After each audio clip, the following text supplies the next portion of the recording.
हाँ, तो scalar triple product आज हम लोग पढ़ेंगे। तो यहाँ पे ये सारे कॉम्बिनेशन पॉसिबल है। A dot B cross C, A cross B dot C, A dot B dot C, और ये क्या है, A cross B cross C. ठीक है। सो एक्चुअल में इसमें सबके मीनिंग, ये मीनिंगफुल, कुछ मीनिंगफुल है, कुछ मीनिंगफुल नहीं है इसमें। सो कौन से मीनिंगफुल है, कौन से मीनिंगफुल नहीं है, यहाँ देखिए आप। A dot B is scalar, A dot B is scalar. Scalar cross vector नहीं होता, स्केलर क्रॉस वेक्टर नहीं होता। तो ये वाला गड़बड़ है, इसका कोई मतलब नहीं है, इसका कोई भी सेंस नहीं है। क्यों नहीं है? क्योंकि स्केलर क्रॉस वेक्टर नहीं होता। ठीक है। उसके बाद यहाँ पे क्या है, ए क्रॉस बी, ये तो वेक्टर क्वांटिटी है। ये कैसी क्वांटिटी है? वेक्टर। वेक्टर डॉट वेक्टर, ये पॉसिबल है, दिस मे बी पॉसिबल। ठीक है।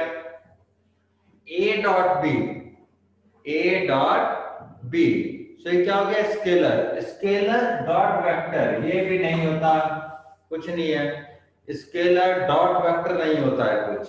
ठीक है। सो ये भी गड़बड़ है। उसके बाद देखते हैं A cross B cross C. So A cross B क्या हुआ? A cross B vector quantity cross vector quantity, तो ये पॉसिबल है, वेक्टर क्रॉस वेक्टर पॉसिबल है। लेकिन हम पढ़ने जा रहे हैं स्केलर ट्रिपल प्रोडक्ट, तो ये वाला आंसर जो आता है, क्योंकि vector dot vector, vector dot vector क्या होता है? स्केलर हो जाता है। वेक्टर ए क्रॉस बी क्या है? वेक्टर क्वांटिटी है, डॉट वेक्टर, तो ये क्या हो गया? स्केलर। ठीक है। यहां तक आपको कोई दिक्कत परेशानी नहीं।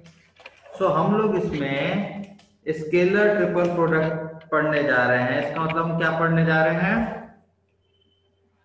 ए क्रॉस बी डॉट सी, ये हम पढ़ने जा रहे हैं, A cross B dot C. और ये वाला लास्ट में डिस्कस करेंगे हम लोग, इसको भी डिस्कस करेंगे, जे एडवांस के टॉपिक में है। ठीक है। तो पूरे इस चैप्टर में हम लोग क्या कर रहे हैं? A vector cross B vector dot C vector, ये हुआ A cross B dot C vector. इसको आप कैसे लिख सकते हैं? ए बी सी, ऐसे भी लिखा जाता है, ये बस लिखने का तरीका है। ए बी सी मतलब लिखा है, इसका मतलब क्या है? ए क्रॉस बी डॉट सी। ठीक है। अब ये दिखाते हैं कि ज्योमेट्रिकली क्या दिखाता है, ज्योमेट्रिकली क्या रिप्रेजेंट करता है।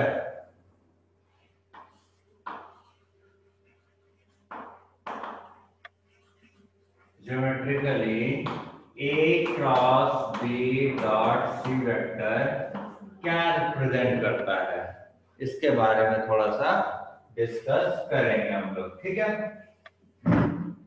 सो आपको क्या पता है कि अगर ऐसा कुछ हमने बना दिया कि ए वेक्टर, ये बी वेक्टर, ठीक है,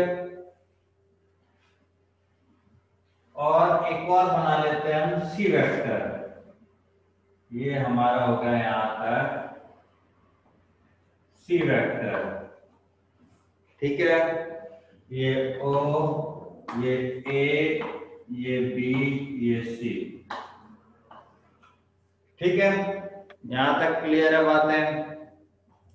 जब यहां तक की बात अगर आपको क्लियर है, तो ए क्रॉस बी, ए क्रॉस बी क्या होता है? उसकी डायरेक्शन क्या होती है ए क्रॉस बी की? ए और बी के परपेंडिकुलर होगी, ऐसे ए के भी परपेंडिकुलर और बी के भी परपेंडिकुलर, दोनों के परपेंडिकुलर होगी, राइट? ये क्या होता है? एंड कैप की डायरेक्शन है। यहां तक कोई दिक्कत परेशानी नहीं होनी चाहिए किसी को भी। ठीक है। उसके बाद अगर एन कैप और सी वेक्टर के बीच में फाई एंगल है, कितना एंगल है? फाई, और ए और बी वाले को कह देता हूं मैं थीटा, और ये परपेंडिकुलर गिरा हुआ है इसके ऊपर, इस सरफेस पे जहाँ पे ए क्रॉस बी वाला है इसके ऊपर क्या गिरा है, परपेंडिकुलर। तो ये भी कितना हो गया, दिस इज ऑल्सो 5, है ना, अल्टरनेट इंटीरियर एंगल, क्योंकि ये भी 90 डिग्री पे ही है, परपेंडिकुलर गिरा है सरफेस पे। ठीक, सो आप ध्यान से देखे जरा इसमें, A vector cross B vector dot C vector, इसका मतलब क्या हो गया, ए क्रॉस बी का मतलब क्या हो गया, एरिया ऑफ पैरेललोग्राम, कौन सा एरिया होगा, ओ ए बी, इसको सी डी कर देते हैं, इसको डी कर देते हैं, इसको सी वेक्टर किया, O A B D into N cap, into N cap, vector area होता है ना, उसकी डायरेक्शन कितनी है, एन कैप के साइड में। डॉट क्या निकालना है आपको, सी वेक्टर, ठीक है, डॉट क्या निकालना है, C vector. So N cap dot C vector, right, तो इसके बीच का एंगल कितना है, 5 है। तो ये क्या हो जाएगा, area of parallelogram O A B D into modulus of N cap modulus of C vector cos five, ये हो गया, ये कितना हो गया, 5 है। ठीक, सो अब कोई मुझे बता सकता है सी, ये एम, तो सी एम की लेंथ कितनी होगी, सी एम अगर परपेंडिकुलर है तो एक ऐसा परपेंडिकुलर अगर आप 3D में देखेंगे तो परपेंडिकुलर होगा इस प्लेन पे, सो ये हो गया सी cos फाइव, ये कितना हो गया, सी एम कितना हो जाएगा, C M this will be C vector cos five, C vector cos five, तो हाइट हो गई। तो ये क्या हो गया, एन कैप की लेंथ कितनी होती है, 1 यूनिट, है ना, तो ये 1, और ये क्या हो गया, हाइट, मतलब सी एम। सो ये हो गया area of parallelogram O A B D into क्या हो जाएगा, ये C M into C M. So ये पूरा मिलाएंगे तो ये क्या बन जाएगा, पैरेललोपाइड, ये क्या बन जाएगा, पैरेललोपाइड, मतलब एक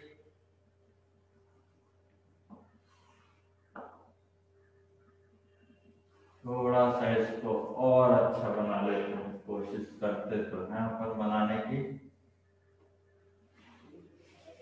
ये ऐसा कोई शेप बनना है ना, ये थोड़ी सी शेप टेढ़ी हो गई है, कोई बात नहीं, ऐसा ले लेते हैं, तो ये इस टाइप का शेप बन जाएगा, जैसे मैच बॉक्स होता है ना, उसका वॉल्यूम हो गया, मतलब ये क्या हो गया, volume of parallelepiped, it is a volume of parallelepiped whose adjacent sides are, whose sides लिख देते हैं, sides are represented by a vector, b vector and c vector.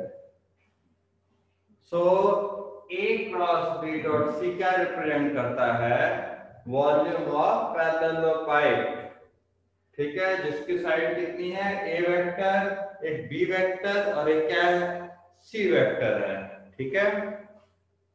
तो इसको थोड़ा सा आप समझ लेंगे। अब इसके रिलेटेड कुछ प्रॉपर्टीज हैं वो हम पढ़ने जा रहे हैं, ठीक है, इससे रिलेटेड प्रॉपर्टीज को हम लोग पढ़ेंगे।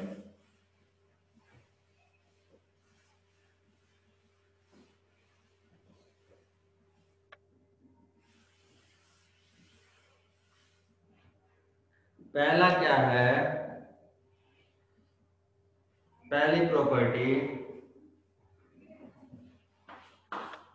प्रॉपर्टी नंबर 1, ये क्या कहता है, A B C is equal to B C A is equal to C A B, ऐसा कहता है। समझ में आया? मतलब क्या हो रहा है इसमें देखेंगे, अगर यहाँ ए है, यहाँ बी है और यहाँ सी है, तो ए की जगह बी आ रहा है, बी की जगह सी आ रहा है और सी की जगह ए आ रहा है ना, तो साइक्लिक टाइप से ये घूम रहे हैं। सो इसका मतलब क्या है, इसका मतलब क्या है, volume of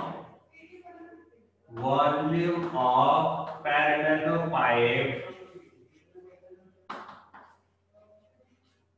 whose sides are, whose, यहाँ बेस क्या था, ए क्रॉस बी था, बेस वेक्टर, बेस में क्या था, ए और बी थे, right, whose sides are a vector cross b vector comma c vector, right, a vector comma b vector comma c vector. अभी BCA का मतलब क्या हो गया, जिसकी साइड BC A हो जाएगी। सो एक्चुअल में क्या हुआ, आपने पैरेललोपाइप को घुमा दिया। पहले बेस में क्या था, A क्रॉस B था, पहले बेस में यहाँ क्या था, ये वाला A था, ये वाला B था, ठीक, और हाइट कुछ ऐसे जा रही थी इसकी, ठीक है ना, कुछ ऐसा था। अब इसको आपने घुमा दिया, बेस में क्या कर दिया, बी और सी कर दिए, यहाँ पे बी हो गया, यहाँ पे सी हो गया, ये वाला ए वेक्टर हो गया। तो volume will not change, volume will not change, समझ में आया? क्योंकि अगर आप क्यूबॉइड को कहीं घुमाते हो, ठीक है, आपने क्या करा, अगर घुमा के रख दिया, इसका मतलब ये नहीं कि उसका वॉल्यूम कम हो गया, सेम काम यहाँ पे हो रहा है। तो ये तीनों इक्वल है, मतलब एबीसी को अगर आप साइक्लिक फॉर्म में से इंटरचेंज करते हैं, ए की जगह बी, बी की जगह सी, सी की जगह ए करते हैं, so result will not change, ठीक है, कोई भी रिजल्ट चेंज नहीं हो रहा। अगला सेकेंड प्रॉपर्टी क्या है, प्रॉपर्टी नंबर 2,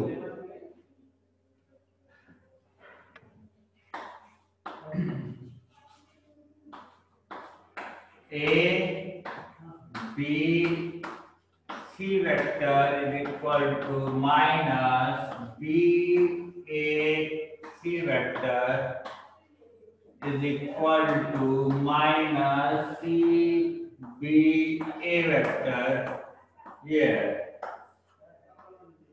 ठीक है, ये जरा प्रूफ कर लेते हैं। CBA और एक और लिखा है इन्होंने, उसको भी लिख लेते हैं, माइनस का ए और यहाँ क्या हो जाएगा सी, यहाँ क्या हो जाएगा बी वेक्टर। तो these are the possibilities, right, ये सब इक्वल होते हैं। देखो आप, ये इसके इक्वल है, फिर ये इसके और ये इसके, कैसे इक्वल हो रहे हैं देखिए। इसका मतलब क्या है, A vector cross B vector dot C vector, ये हुआ इसका मतलब, A vector cross B vector dot C vector. So cross product को अगर आप इंटरचेंज करते हैं तो क्या हो जाएगा, B vector cross A vector dot C vector, ये हो जाएगा, hence it is equal to negative of b vector a vector c vector। समझ में आ गई बात? ये तो रिप्रेजेंटेशन है ना, इसको आप ये भी लिख सकते हैं। अब क्या बताया था आपको थोड़ी सी देर पहले कि ए बी और ये सी इंटरचेंजेबल होते हैं, है ना, आप ए की जगह बी, बी की जगह सी, सी की जगह ए ऐसे लिख सकते हैं। तो इसका मतलब बी की जगह हम क्या लिख सकते हैं, सी, ए की जगह बी, सी की जगह ए लिख दिया। तो ये सेकंड वाला पार्ट आ गया। अब फिर से लिख देते हैं, सी की जगह क्या लिख सकते हैं, ए, बी की जगह सी, और सी की जगह ए की जगह सर बी। ठीक है, सो ये सेकंड प्रॉपर्टी का प्रूफ कंप्लीट। ठीक है, अब लिखते हैं थर्ड प्रॉपर्टी क्या कहती है।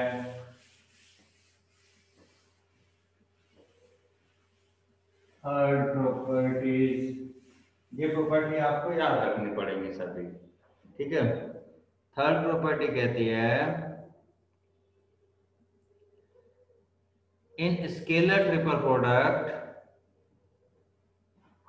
Property number 3, in scalar triple product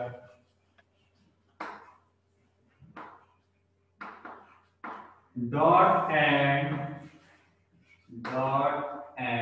cross are interchangeable.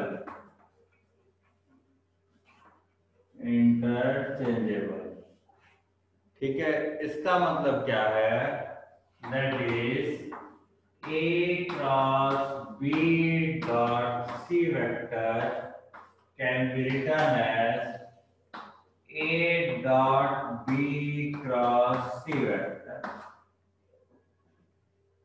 ये दोनों किया जा सकता है। ठीक है, यहां तक कोई दिक्कत परेशानी नहीं, समझ में आया क्या कहना चाह रहे हैं।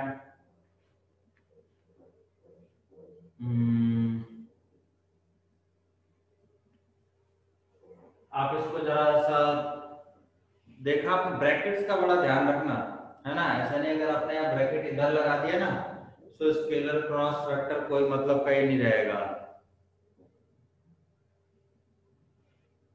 ठीक है, वो कोई मतलब का नहीं रहेगा। ठीक ना।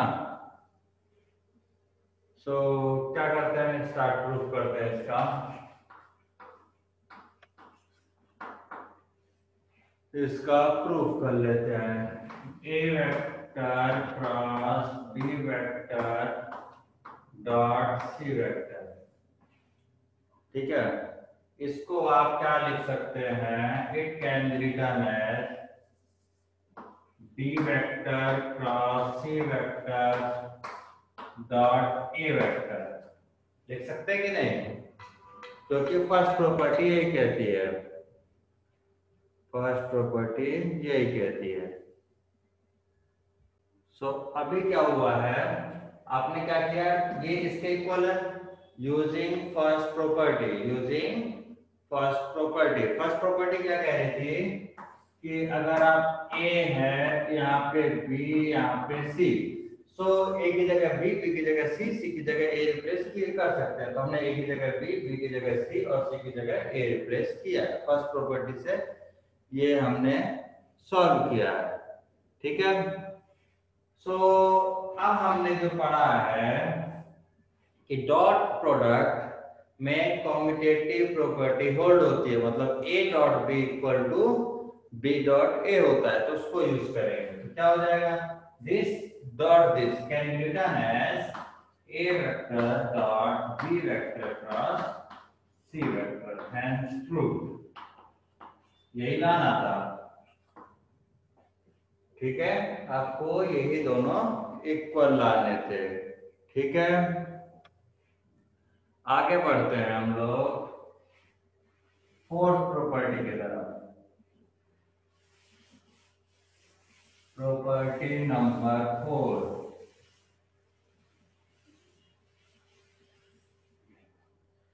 वो क्या है, the scalar triple product of three vectors is 0 4, the scalar triple product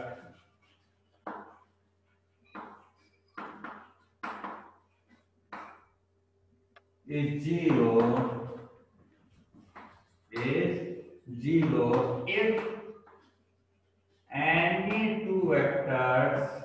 if any two vectors are same, if any two vectors are same, that is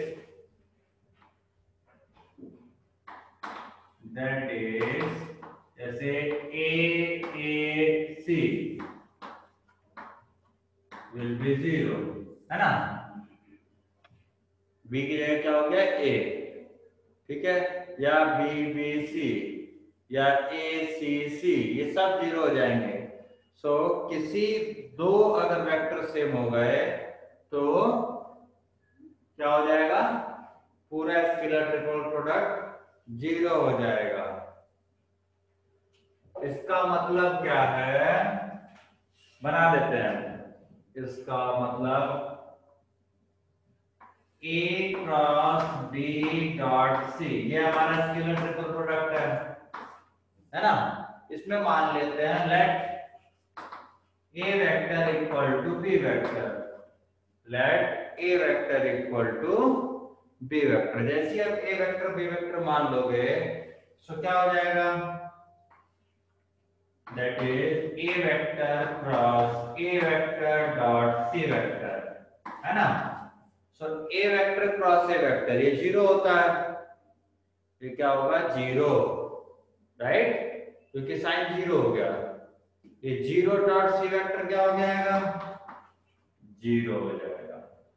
ठीक है, समझ में आया, 0 vector dot C vector will B 0।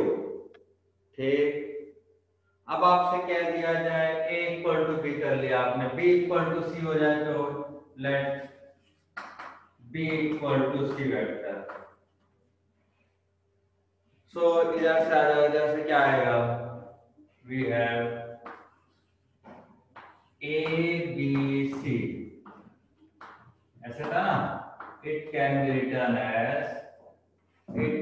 Return as what, B C A vector, right, or it can be written as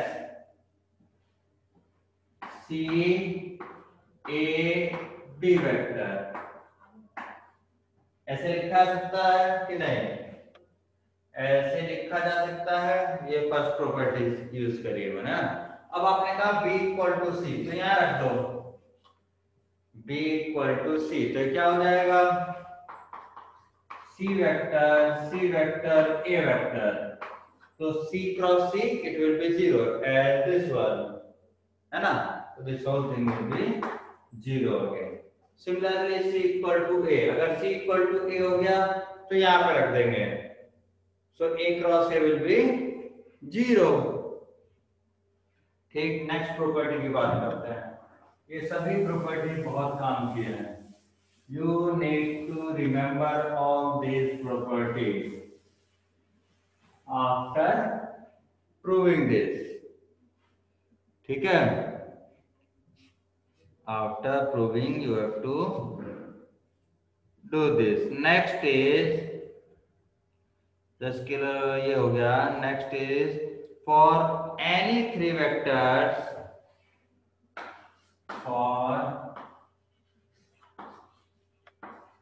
any three vectors, क्या है भाई, lambda A vector B vector C vector can be written as lambda times A vector B vector and C vector, ऐसे लिखा जा सकता है। ठीक है, तो इसको प्रूव कर लेते हैं। ये प्रॉपर्टी कौन सी थी, 5, प्रॉपर्टी नंबर 5, अराउंड 11 प्रॉपर्टीज है। ठीक है, सो इधर से चलते हैं। इधर का मतलब क्या हो गया, lambda A vector cross B vector dot C vector, यहां तक कोई दिक्कत नहीं। इसका मतलब क्या हो गया,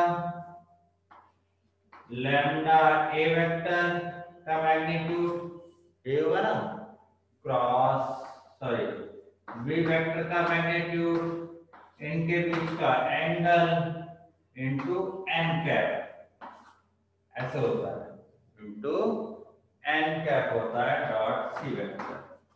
अब ये लैम्डा ए वेक्टर को आप लैम्डा बाहर लिख सकते हैं, तो इट इज ए वेक्टर का मैग्नीट्यूड, बी वेक्टर का मैग्नीट्यूड, इसको बाहर लिखा मैंने, ठीक है। ये लैम्डा स्केलर है, कोई भी बाहर आ गया, तो इसका कोई मतलब नहीं, इसका मैग्नीट्यूड क्या है, खुद ही मैग्नीट्यूड है ना, ये खुद ही मैग्नीट्यूड है, यहाँ लगाने की जरूरत है, तो ये वेक्टर है, ये हो गया sine theta N cap dot C vector. अब ये क्या हो गया, ए क्रॉस बी, यहाँ क्या हो गया डॉट सी वेक्टर, राइट। सो ये पूरा का पूरा यही लिखा है ना भाई, लैम्डा बाहर लिख लो आप, ए बी सी, ठीक है। सो मतलब जो स्केलर होते हैं वो बाहर आ जाएंगे, जितने भी स्केलर होंगे वो क्या होंगे, बाहर आ जाएंगे। प्रॉपर्टी नंबर 6, देखते हैं इसमें कुछ बिना मिटाए काम चल जाए। हाँ,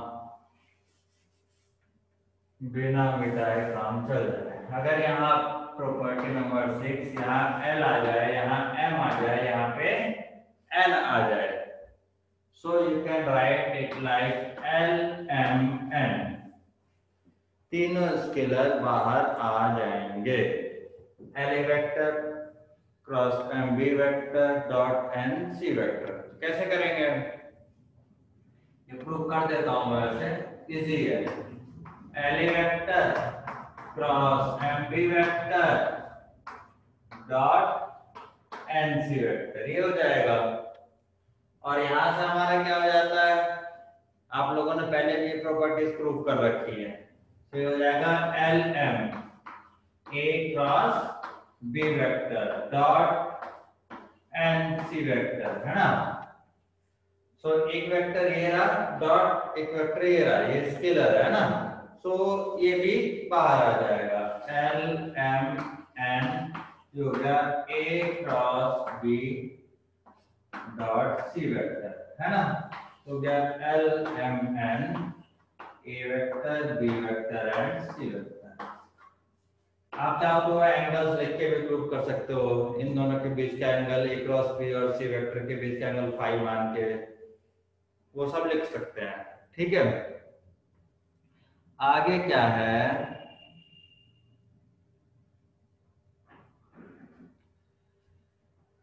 next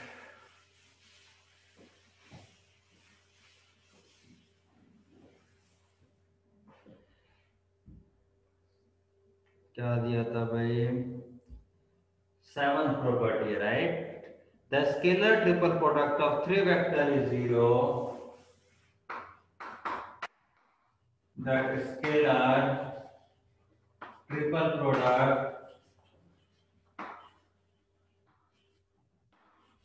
of 3 vector is 0 if any two of them are collinear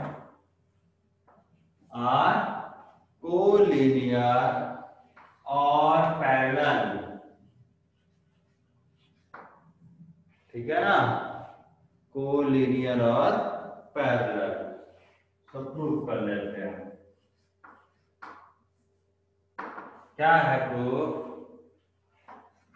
A vector B vector C vector लिया आपने, राइट, इसका मतलब जानते हैं आप, A cross B dot C vector, right, और हमने इसमें लिया let A vector is parallel to B vector, A vector is parallel to B vector, so इसका मतलब क्या हो गया, A vector can be written as lambda times of B vector, parallel हो गया या कोलिनियर हो गया था ना, A vector can be written as lambda times of B vector. तो ऐसे जैसे लिखा तो आपने ये पूरा वेक्टर क्या हो जाएगा, A vector sorry lambda B vector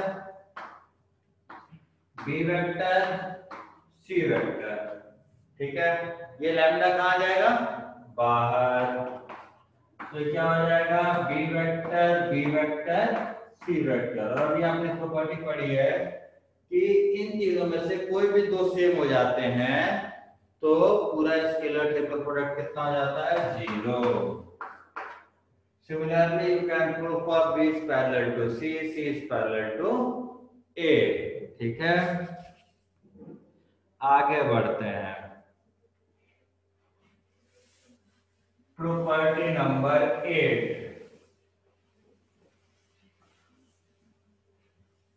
property number 8, यहाँ 3 की जगह 4 कर दो।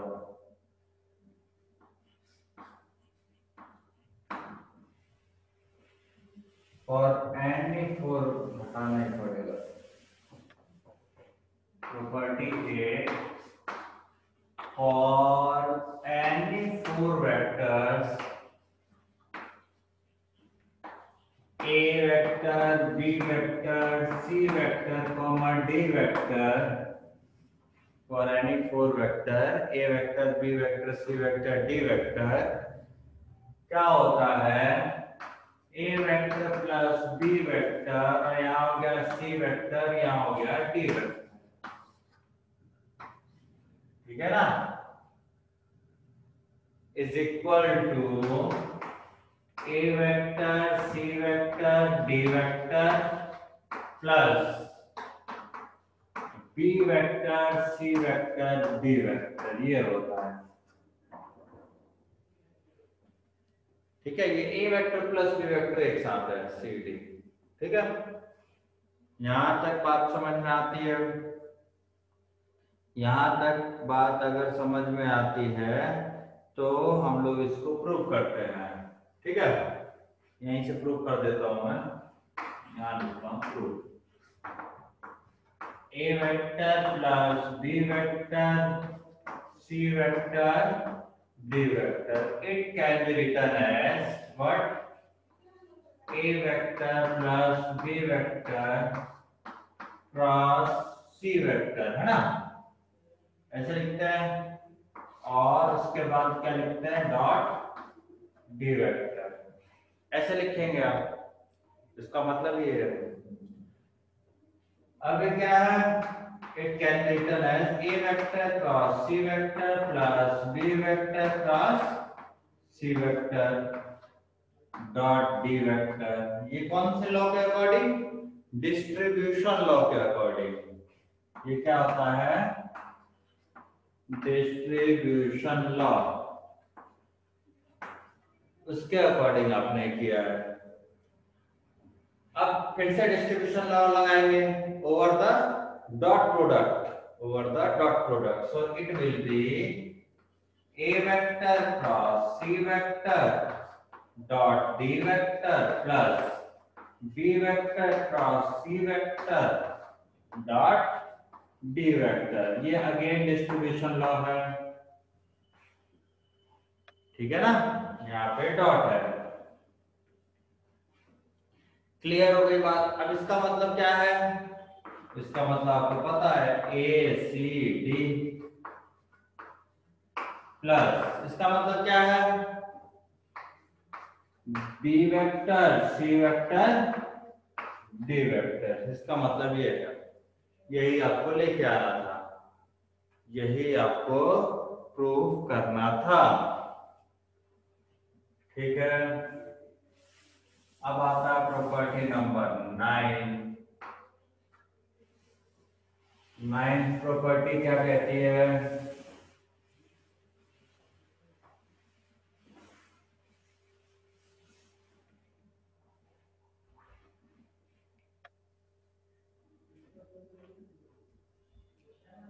the necessary and sufficient condition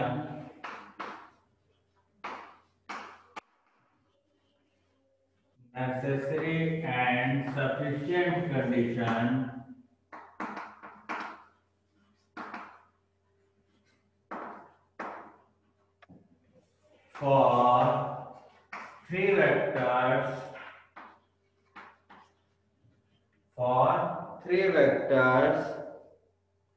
A vector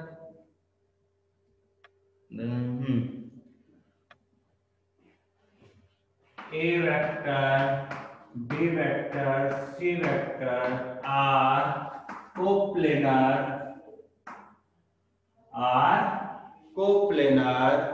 if a vector b vector c vector equal to 0। ठीक है। सो अगर ए वेक्टर मतलब scalar triple product of three vector equal to 0 आ गया, इसका मतलब क्या है कि ये तीनों वेक्टर क्या है, कोप्लेनर है। ठीक है, ये तीनों वेक्टर क्या हो जाएंगे, कोप्लेनर। चलिए, सो मान लेते हैं कि कंडीशन ट्रू है, हमने मान लिया कि ये ट्रू है, तो हमें लाना है कि कोप्लेनर है। क्या लाना है, कोप्लेनर है। तो फिर जब कोप्लेनर है तो ये भी लेके आना है, तो दोनों साइड से हम लोग प्रूव करेंगे। लेट ए वेक्टर, हाँ ये नॉन कोलिनियर थे, ये ध्यान रखना कि ये कैसे वेक्टर होने चाहिए, नॉन कोलिनियर है, उन्होंने भी लिखा होना चाहिए, हाँ नॉन कोलिनियर होना चाहिए, तब ये काम बन पाएगा।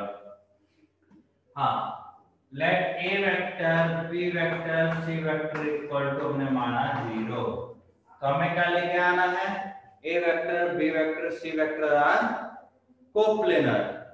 इसका मतलब क्या हो गया, A vector cross B vector dot C vector equal to 0। ठीक है, इक्वल टू 0, इसका मतलब क्या हो गया, A vector cross B vector equal to 0 है ना, और सी वेक्टर इक्वल टू 0, और A vector cross B vector is perpendicular to C vector, is perpendicular to C vector. यहाँ तीन कंडीशन है। A vector cross B vector cannot be 0, क्यों, क्योंकि ये नॉन कोलिनियर है, ये एक डायरेक्शन में नहीं है, तो इट कैनॉट बी 0। क्यों नहीं बताया ना, क्योंकि नॉन कोलिनियर है। ठीक है, दोनों की डायरेक्शन अलग है, तो ये 0 नहीं हो सकते। और नॉन जीरो भी है, non collinear and non zero. ठीक है, दोनों है। उसके बाद क्या है, ये भी 0 नहीं है, अभी हमने बात करी, ये 0 वेक्टर भी नहीं होना चाहिए, तो ये कंडीशन हो सकती है। इसका मतलब क्या हो गया, इसका मतलब क्या है, A vector cross B vector is perpendicular to C vector. ठीक है ना, सो ए क्रॉस बी क्या है भाई, ए और सी वेक्टर परपेंडिकुलर, देखना आप ध्यान से, ये ए एक ए वेक्टर हुआ और एक ए बी वेक्टर हुआ, इसकी डायरेक्शन क्या होती है, ए क्रॉस बी की दोनों के ऊपर परपेंडिकुलर, दोनों के ऊपर परपेंडिकुलर जैसे पर, और सी वेक्टर क्या है, ए क्रॉस बी का परपेंडिकुलर है, मतलब इस पे परपेंडिकुलर है, तो वो इधर इसी प्लेन में होना चाहिए ना भाई, इसके ऊपर भी वो क्या है, परपेंडिकुलर है, सी वेक्टर। ठीक है, सी वेक्टर भी क्या है, A vector A cross B के परपेंडिकुलर है, तो मतलब इसके रिजल्टेंट के परपेंडिकुलर है। इसका मतलब क्या है, ए वेक्टर बी वेक्टर और सी वेक्टर एक ही प्लेन में है। कैसे हैं, एक ही प्लेन में है, नहीं तो इसी के पैरेलल है कहीं, right, which implies A vector, और ये पैरेलल क्यों नहीं हो सकता भाई, दो कंडीशन है, सी वेक्टर अगर एन कैप के परपेंडिकुलर है, सो ए और बी के पैरेलल प्लेन में होगा, लेकिन पैरेलल में इसलिए नहीं हो सकता क्योंकि उन्होंने कह दिया नॉन कोलिनियर है। So A vector comma B vector comma C vectors are coplanar.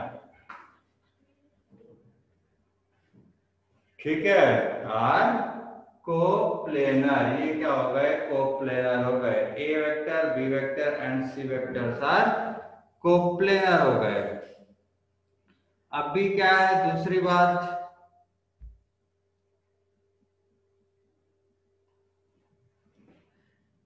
अब लिया ये जीरो लिया तो ये सब हमने डिस्कस कर लिया। हमने क्या माना था? जीरो माना था तो हम कोप्लेनर पे गए थे, है ना। अगर आपका कोप्लेनर है तो हमें वापस जाना है वहां तक, ठीक है। अब हमें कंडीशन लेके आनी है। Let A B C vector, let A vector, B vector, C vectors are coplanar, are coplanar है। अगर आपके पास एक कोप्लेनर है, इसका मतलब क्या हुआ? यहां से स्टार्ट करो।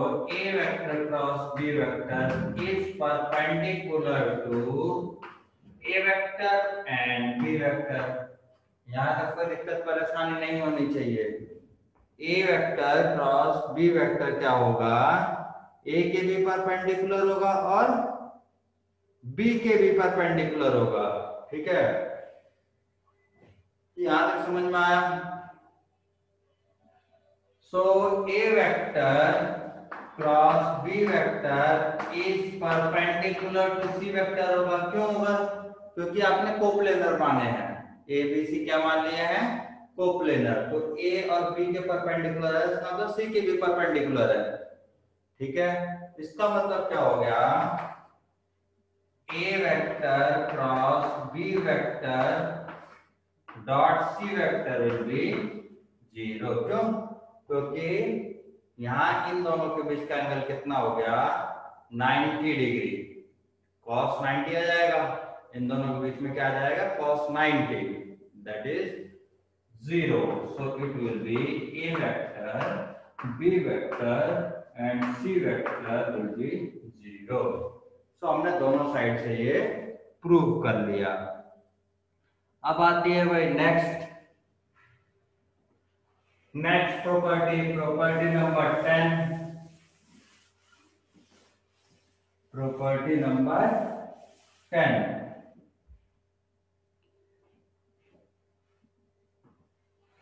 if 10 a vector equal to a1 I cap plus a2 j cap plus a3 k cap, ठीक है। b vector equal to b1 I cap plus b2 j cap plus b3 k cap। c vector कितना हो गया? C1 I cap plus C2 j cap C3 k cap. So A vector cross B vector dot C vector can be calculated as, ये तो आप जानते हैं कैसे लिखा जा सकता है, can be calculated as by the determinant of A1 A2 A3 B1 B2 B3 C1 C2 C3। ऐसे आप इसको कैलकुलेट कर सकते हैं, ठीक है। ऐसे कैलकुलेट किया जा सकता है। सो चलिए यहाँ पे आ जाते हैं, अपन प्रूफ कर लेते हैं। प्रूफ बहुत इजी है। पहले ए क्रॉस बी निकालिए आप क्या करें? ए क्रॉस बी। ए क्रॉस बी कैसे आता है भाई? आई जे इधर के कैप, उसके बाद क्या आएगा? A1 A2 A3 B1 B2 B3 dot C vector, अभी रहने देता हूं, ठीक है ना। डॉट सी वेक्टर, तो ये कितना आ गया? I cap A2 B3 minus B2 A3 minus J cap, उसके बाद क्या आएगा? A1 B3 minus A3 B1, ये आ जाएगा प्लस के कैप क्या आएगा a1b2 माइनस b1a2। ठीक है, इसका प्रोडक्ट किससे लेना है, dot C vector. C vector क्या था, c1 i cap plus c2 j cap plus c3 k cap, है ना। सो दोनों का प्रोडक्ट करते हैं आप। जैसे ही आप प्रोडक्ट करेंगे तो कितना आ जाएगा, a2 b3 minus b2 a3 c1 plus क्या आएगा a1 b3 minus a3 b1, और साथ में कौन आएगा भाई, ये माइनस का आ रहा है ना, तो इसको माइनस कर देते हैं, माइनस c2 प्लस क्या आएगा, ये वाला के वाला कैसे होगा, a1 b2 minus b1 a2 into c3। ठीक, और यही आप इस डिटरमिनेंट को खोलेंगे तो यही वैल्यू आ जाएगी। ठीक है, ये साइड आप सॉल्व करना, यही आ जाता है। ठीक है, दिस इज इक्वल टू, मैं लगाता हूं स्टार, और ये है आपका स्टार। इस डिटरमिनेंट को आप सॉल्व करेंगे। ठीक, property number 11, and it will be last property of this chapter। Scalar triple product की लास्ट प्रॉपर्टी होगी है, क्या है उसके बारे में चर्चा कर लो।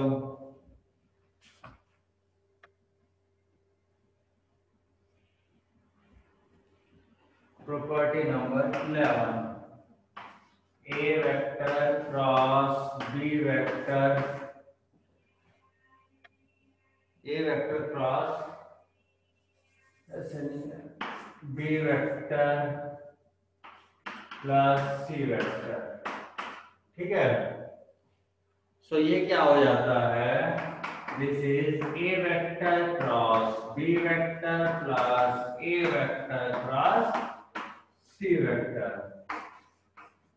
प्रूफ आप करेंगे, इसका प्रूफ आप करेंगे। ठीक है, लगभग सभी के सभी प्रूफ आपको करवा दिए गए हैं। ठीक, ये प्रूफ आप लोग ट्राई करेंगे, अगर नहीं होता है सो आप मेरे से डिस्कस कर सकते हैं। ठीक है, न्यूमेरिकल कुछ क्वेश्चंस करेंगे अपन नेक्स्ट क्लास में। ओके।